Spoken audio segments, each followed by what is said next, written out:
Hey fellow YouTubers, I just thought I'd do a video of a silkscreen box I'm going to make, and I made it for all, or I'm going to make it for all under $10 from stuff from the Home Depot, and just the silkscreen stuff from Joann Fabrics.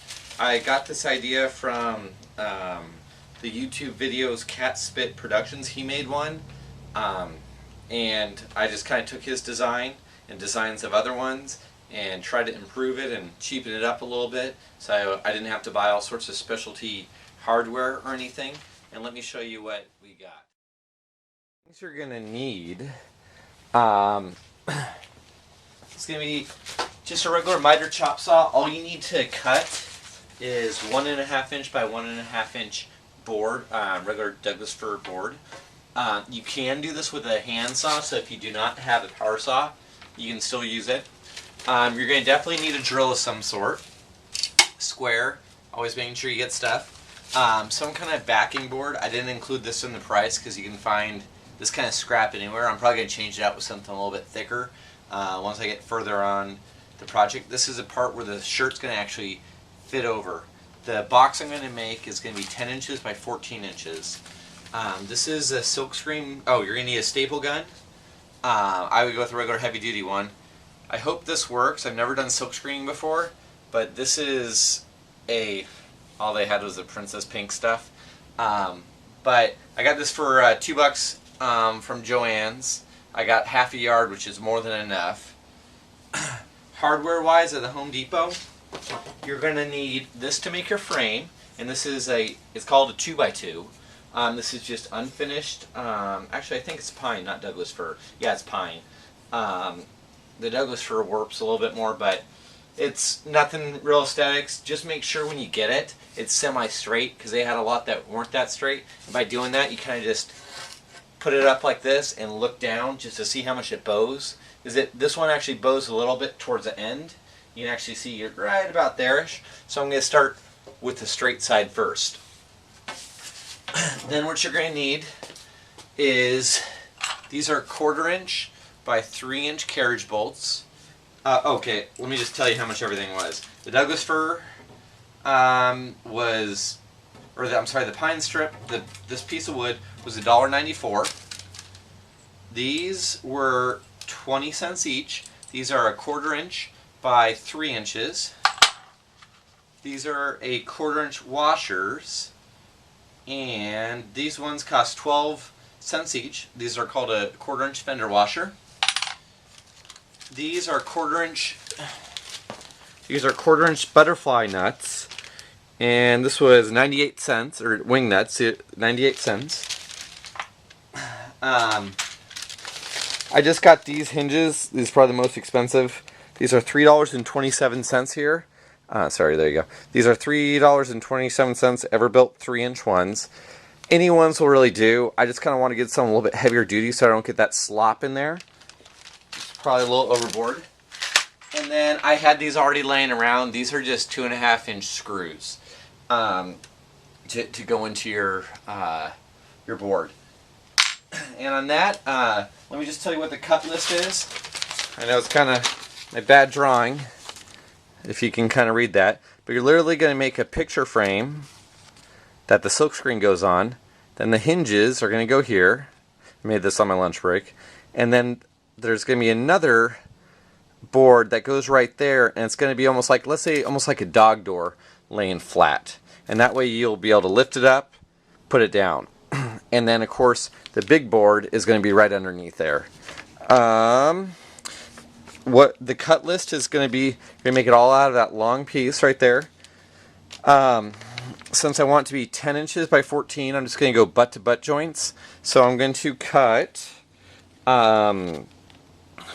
3 pieces at 13 inches, 2 pieces at 14 inches, and all out of that one. And from there, that will be all the cuts I'm going to need to do besides the big piece, which you can either get cut down or find some odd shape that should work. So without further ado, I'm going to get going and starting to do this. Alright, I'm going to just I'll fast forward this stuff as I'm going, but you'll get the general idea how it's going to work.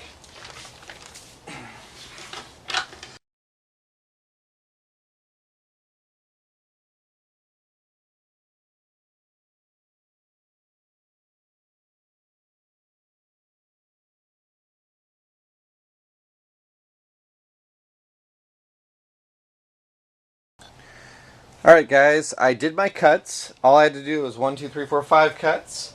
Maybe 4 cuts. 3 at 13 inches and 2 at 14 inches. One thing I did, if you noticed it, I just labeled what size each one was just so I know. And then secondly, I found the straightest side of the board, whichever one wasn't bowing the most as I put against the flat or semi-flat ground, and I marked that as the top. So what I did was, this is all taken, this was all in line just like this. I put top, top, top, because that way if one's bowing up and one, you put one on backwards, they'll start bowing down. This way they'll all start bowing in the same way. It's a way you can kind of work around working with cheap wood. You can buy the stuff that's very straight. You can buy the pine stuff, that's about $7, but I wanted to try to do something for under $10.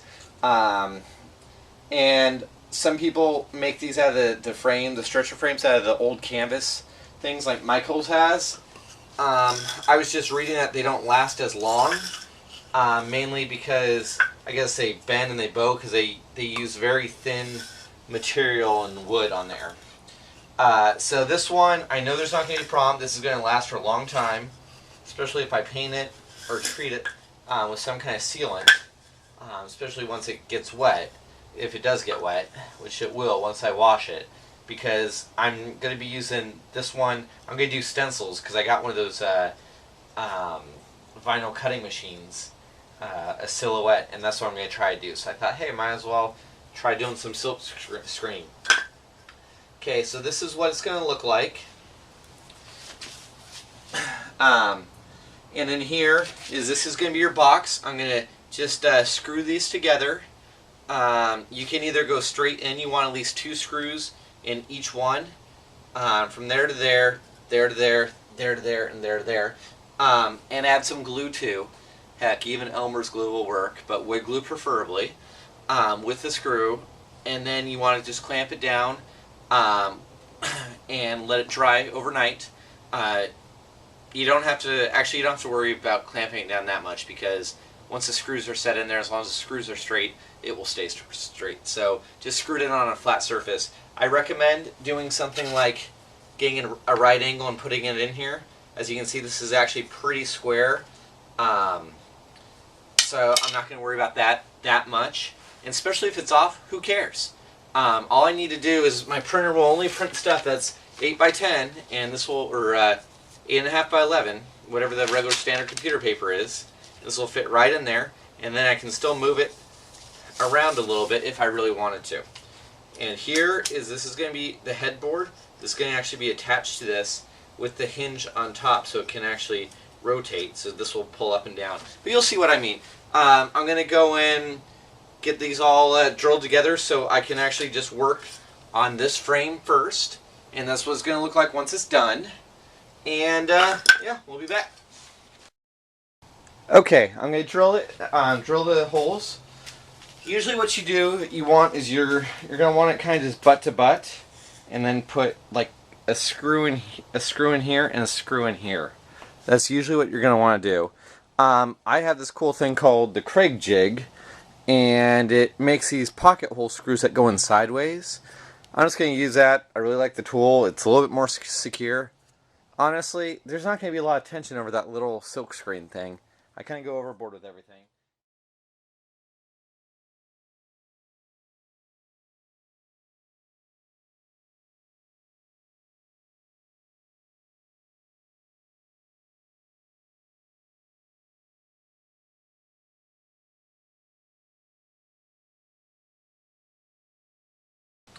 Alright, the next thing I'm going to do, it's not required at all, but I'm just going to sand this with my, you use a regular sandpaper if you want. I did mark where the hinges are going to go. So essentially what's going to happen is these hinges are going to come on here like that. Like that. And then you're going to be able to move this thing up. So we're going to put that out of the way, and we're going to silk screen. Since the hinges are there, we can't wrap around there, so we're going to have to go against the leading edge here. And the best one to use that is going to be the stuff right here, which is already sewn. So what you're going to want to do is you're going to want to kind of measure where you need to be. You know, a little extra is fine. It's actually good.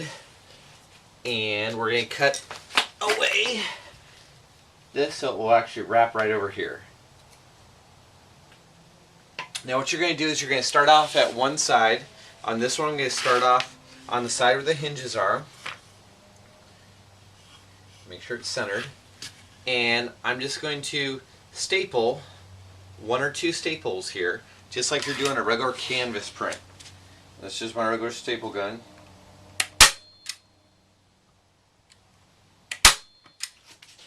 Okay. So I got 2 staples on there. You don't want it so it's going to rip or anything. You want to pull it tight, but not to the point where it's going to really start to rip that much, or to rip at all. Because I guess this is probably just like almost the same material as pantyhose is made out of, so once it starts ripping, it will keep on going, and then your silk screen's toast. So now what I'm going to do, so I'm going to try to tighten it up on this side. And hopefully I can get those wrinkles out. And if you see, all I'm doing is I'm going to put 1 or 2 staples in here to make it pretty taut without it ripping.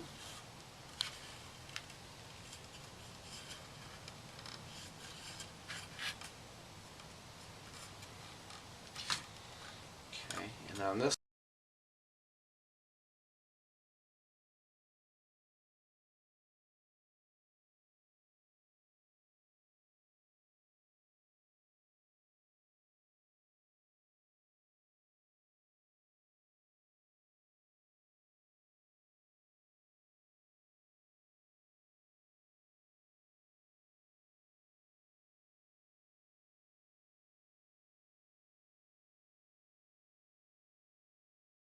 but I think it actually turned out pretty well.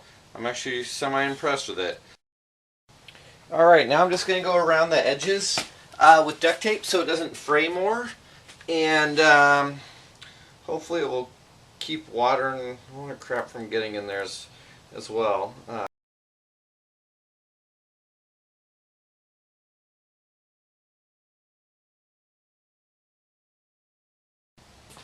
Alright, the next thing I'm going to do is install the hinges.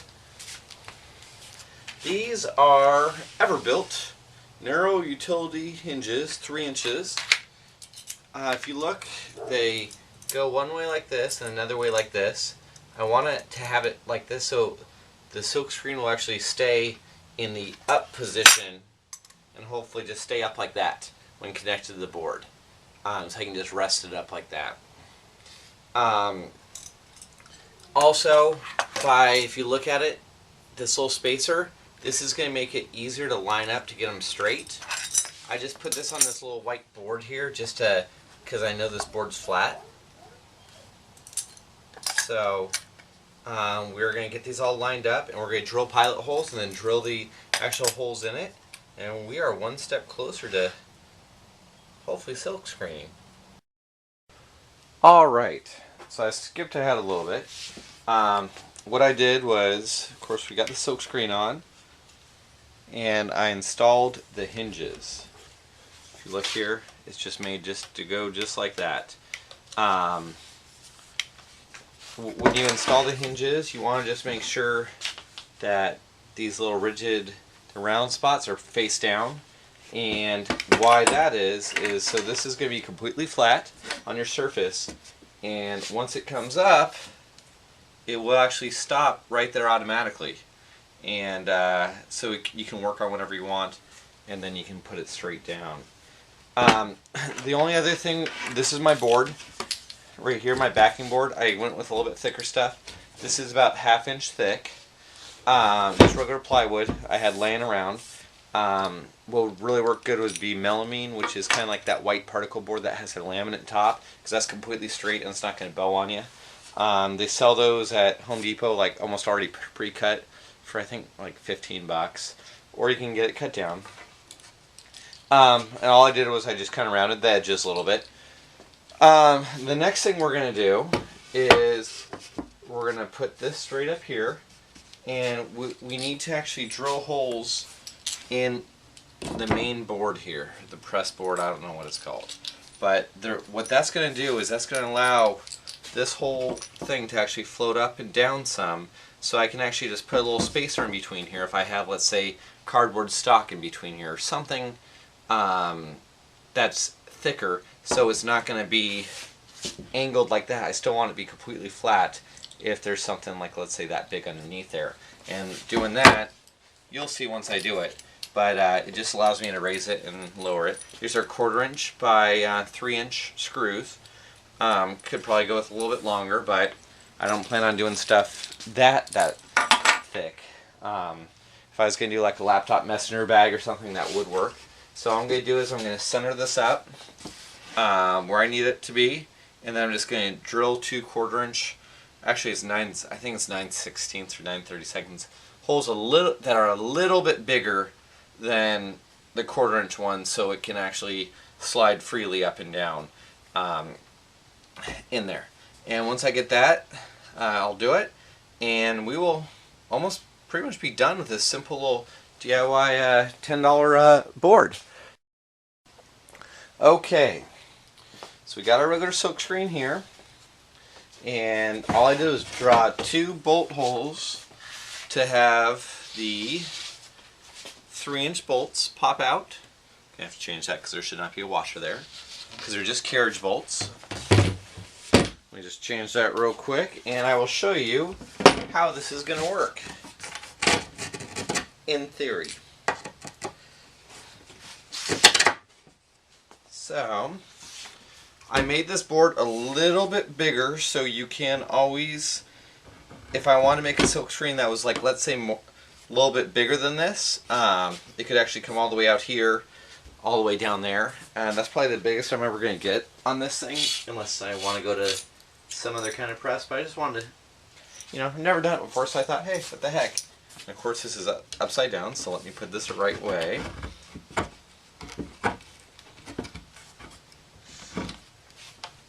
Good part is everything's a real tight fit, so there's really not a lot of slop in it. And just like anything, that's what you want. So I got these I think they're flange washers or flat washers.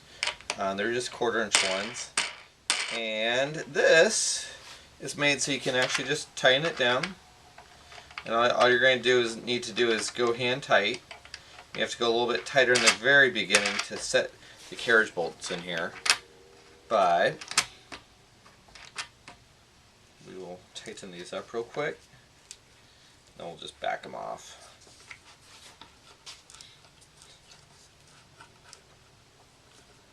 Alright, so this is going to be the finished product. What's going to happen is pull this back out.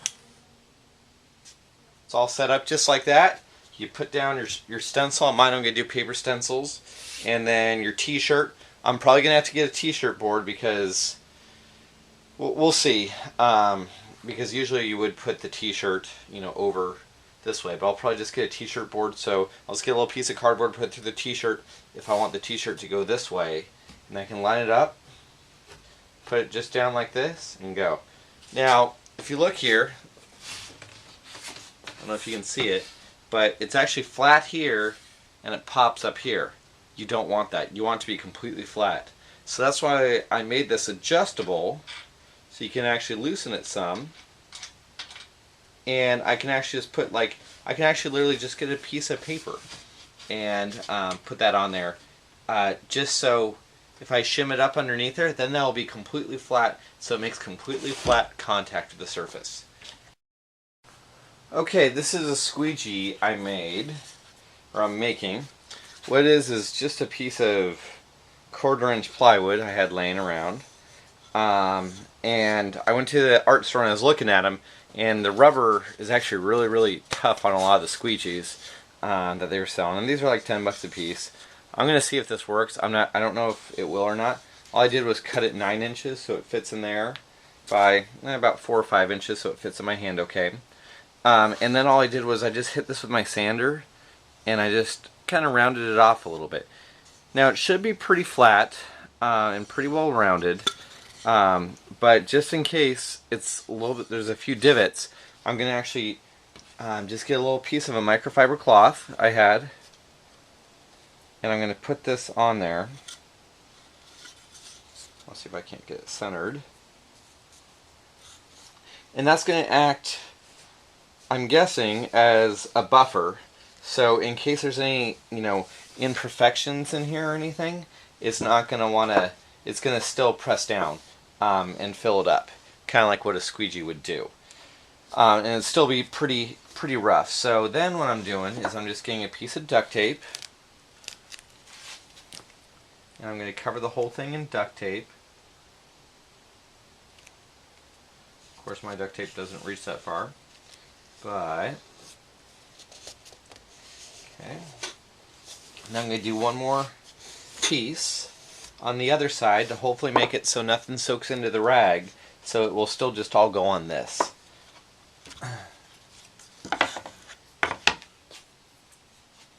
Sorry for the contrast, everything's the same color or white.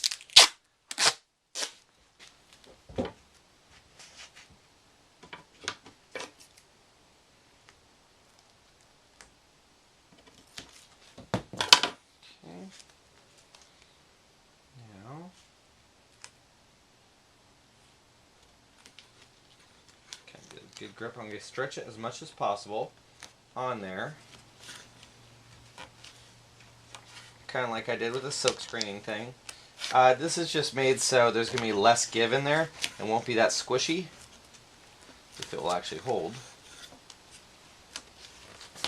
I guess I could have just stapled it out as well. And then what I'm going to do is I'm going to get one more piece of duct tape to just go over this thing right here, so there's no lines and it doesn't get stuck in the ink. So it will roll all off of it.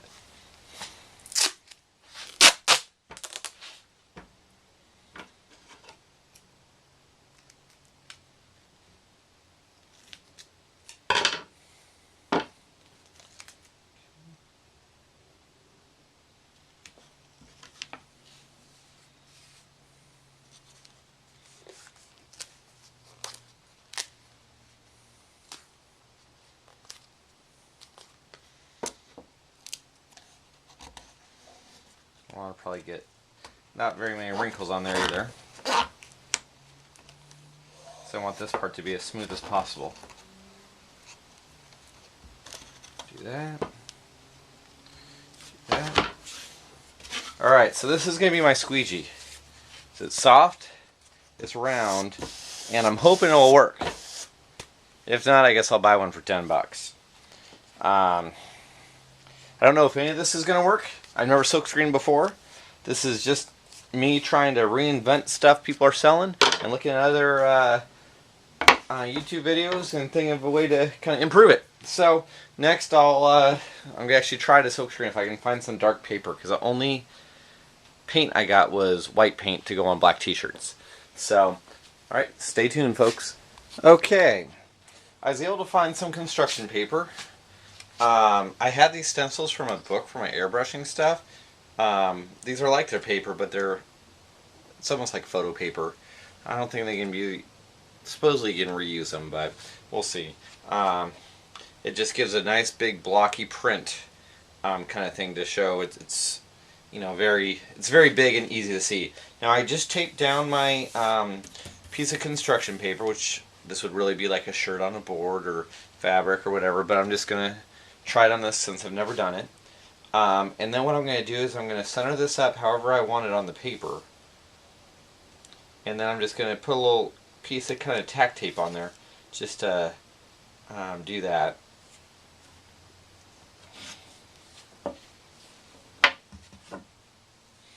I don't know if it would be better if I put it up there or if I actually put it on right here on the board. I don't know. I'm just going to try this just for the sake of being a little bit easier. And then this way I can line it up a little bit easier too. So I've heard that ink can pull things back. So I'm just going to put some of this blue painter's tape on here. Just to give it a try. I don't expect real successful results on my first couple times, but we'll see. I hope so after all this work. Okay, we're almost ready. I bought this today at one of the art supply shops. You can get a lot cheaper on Amazon. This is called Speedball Silk Screen Printing Ink. And I got white because I'm going to be doing black shirts. So I have this template or the stencil of a sumo wrestler taped to this, to my actual media, which is going to be the blue construction paper.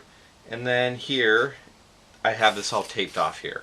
So then the ink's only going to get on this small portion. What I'm going to do is just make sure it's all tightened down. It is. There's really no wiggle or anything at all, which is really nice. And I think what you have to do first is, they say prime it. So I guess you have to drag once across the screen here. And that's what I'm going to do. I'm going to just mix this around a little bit in here, just to get everything all mixed in. This isn't like regular paint, it's just really thick, gooey, almost like, I don't know, honey almost. But we're going to see if this actually works with the screen I got, because like I said, this is some kind of princess curtain accessory thing I got at Joann's Fabric. So I'm just going to put a little bit of this up here first, kind of spread it out.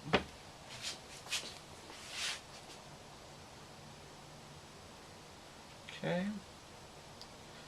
Alright.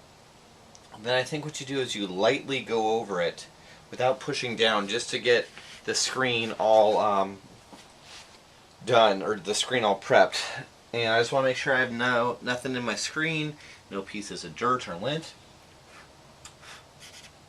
Okay. And then here's my squeegee, just going to make sure that's nice and clean. And I'm going to give it a shot. I'm just going to drag very, very slowly, without really pressing through, because I don't want it to go through. I may need a little bit more paint. And my tape's already screwing me up, so I may just go this way. Okay. I think when you do this in real life, you want to do it in one drag, but I have no clue how much paint I needed or anything, so I'm going to just try to get it all painted first, or coated first. I'm pretty sure I need a little bit more paint. And a little bit of paint right there to get that finished. We're all the way evenly coated. The thing is, it kind of seems like it can waste a lot of paint if you're just doing one run of something. This is more for the real mass production, it seems like. I just did it because I thought it'd be fun. Still not all the way there. Okay. Still accumulating right on there. That's why I'm trying to wipe it off on here. It's really not working. Gotta find some system to this, because all these people do it without getting any paint on them or anything. I'm sure I'll figure out how to do this eventually. Okay. Now, just try to drag it through here. Okay, it's starting to cover that.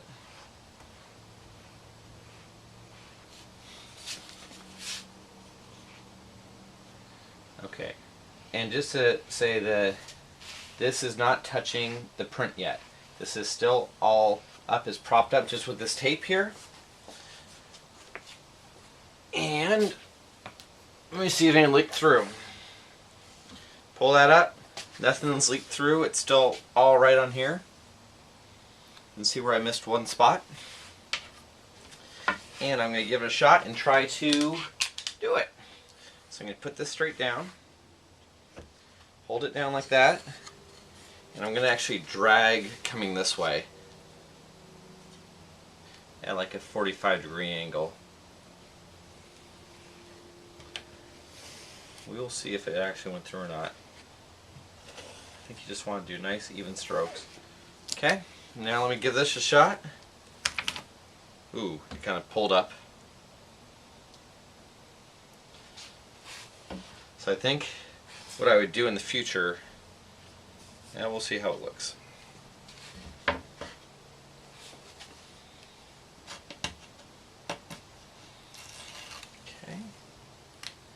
there's that off. There's that off. You know what? Actually, that looks not that bad for a cool little screen print. I think I put too much paint on there. It looks like there's almost a little bit too much, but let's try this again. And I'm just going to put this so I know exactly where to line up the paper this time.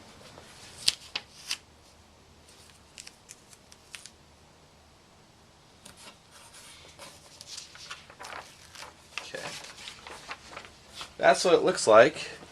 If you can see that, it's not bad. You know, I really don't think it's too bad. It's a little thick if you look at it, but I don't know if that's how screen printing is supposed to be. But I call that a semi-success.